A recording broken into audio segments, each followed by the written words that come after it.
Hey guys, it's Katie here with Life the Mundane and welcome back to my channel.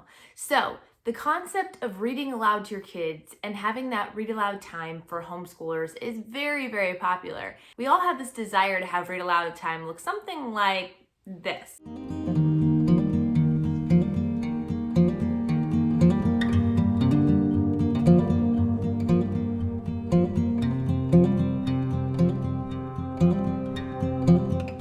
But what it feels like it is something like this.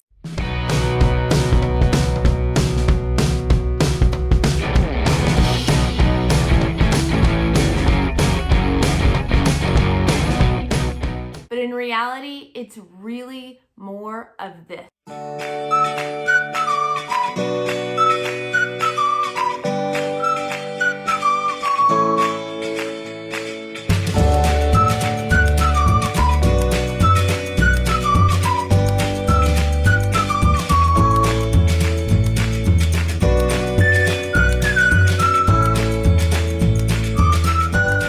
Might laugh at that, but seriously, honestly, it's a pretty good mix between the two, between what our perception is of what it should be and our perception of what it actually is. It's sort of a blend of those two, and it's a beautiful time, even though it can be a little chaotic. So today I'm going to be sharing some tips with you guys, helping you guys really break down this process, helping you figure out where do you find the books to read aloud, how do you get your kids to be engaged in listening, those kinds of things. So let's get started.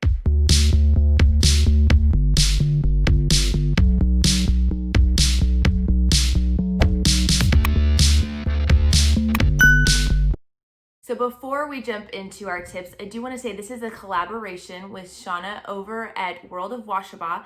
She has a great channel and you guys should definitely go check it out. I will drop links to her channel down below, as well as links to an entire playlist full of amazing homeschool moms sharing their best tips for read alouds or where to find them or things like that. So you're going to want to be sure that you check out the whole playlist. So do that down below when this video is over. All right, so what is read aloud time? It's really simple. It's just the idea of you sitting down and reading aloud to your kids at any age, in any stage. Actually, I'm going to back that up and say in every age, in every stage. A lot of people think that reading aloud is something you only do with your kids when they are too young to read for themselves, or maybe when they're still in that struggling reader phase. But in reality, studies have shown there's so many benefits to continuing reading aloud even through high school. It's a bonding time with your kids. It helps increase their vocabulary. It helps mimic for them that love of learning and showing that mom is genuinely interested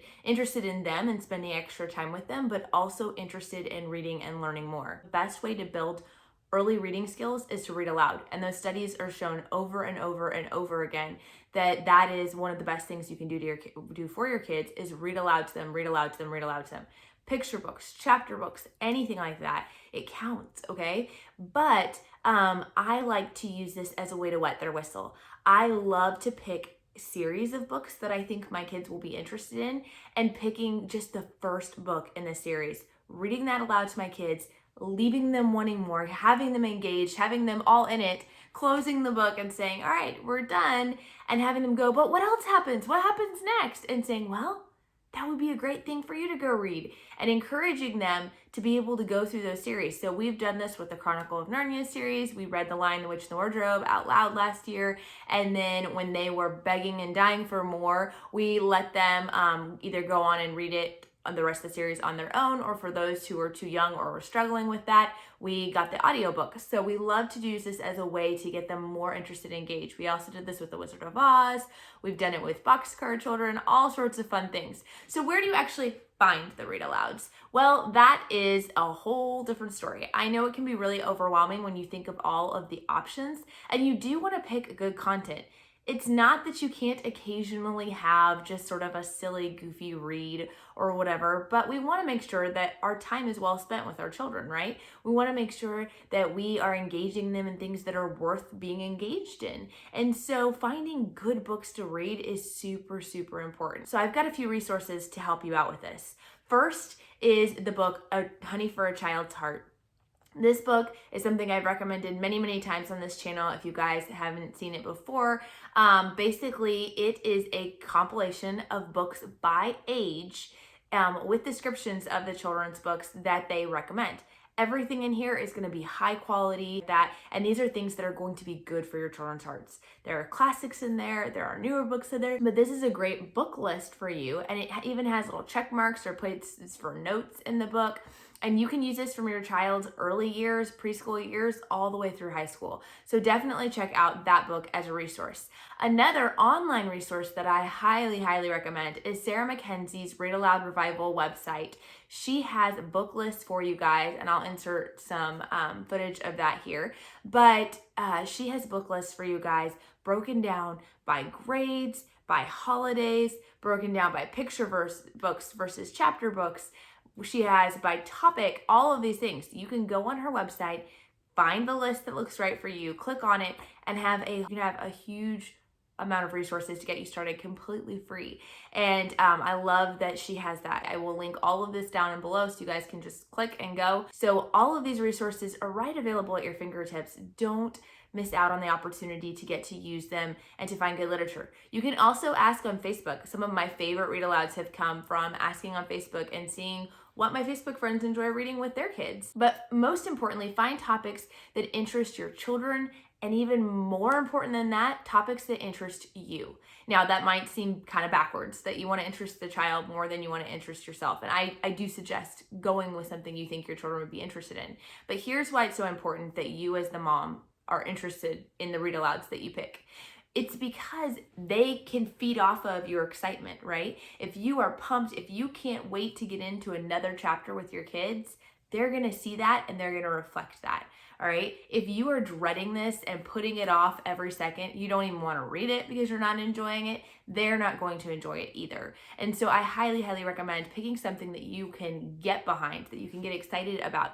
And if you start a book and you're not excited about it, don't be afraid to put it back on the shelf and save it for another time, or send it to Goodwill if it's one not worth picking up again. Also, we want to pick age-appropriate books. And I have a lot of people who ask me questions about this concept. When I say picking age-appropriate books, I want to be very clear that I'm talking about the content being age-appropriate and the concepts being age-appropriate. However, that does not mean that it's at their reading level. Ideally, you do want to be reading a book that is above their reading level. You don't want to be reading War and Peace to your preschooler. That's not what I'm talking about. But I am saying that going 1 or 2 levels above your children. So when my kids were reading picture books, I still have some that are reading beginning picture books, I'm reading chapter books to them, and things like that. So I want you guys to think of that. We want to increase their interest. We want to pique their interest and show them that love of learning, of what's on the other side of all of us struggling to learn to read.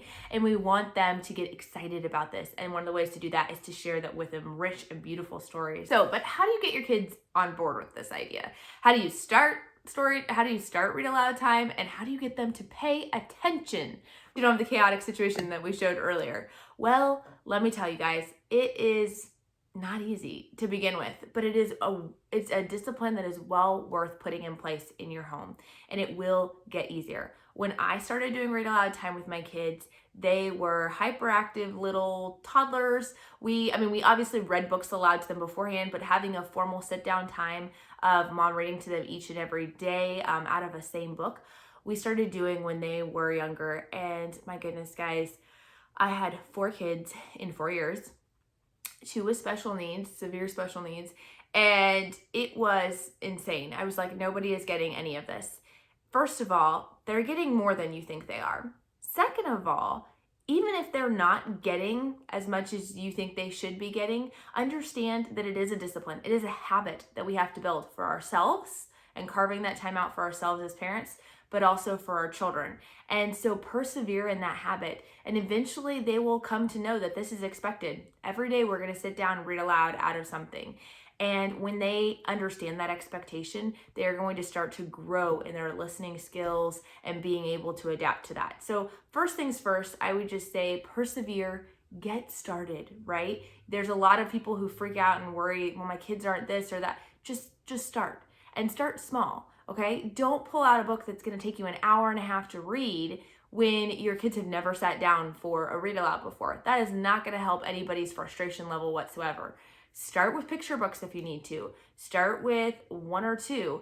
All right, then you can grow and gradually grow over time. We are now to the point where all of my kids, all 6 of my kids, they are ages 11 to 2, can all sit down for me to read, and I can read for up to an hour or more. However, that took a lot of time and a lot of years to build up to. So don't be intimidated, start small, engage them and interest them, and you can build on that. Now remember, your attitude is everything. It makes all the difference. And when you're excited and ready to get into it, they will be too. So make sure that you're on, that you're happy and ready. Not, guys, we have to do read aloud time to check this off our book, but let's do read aloud time, which again is why it's so important to pick books that are of interest to you, because you don't want to fake it, they'll notice that.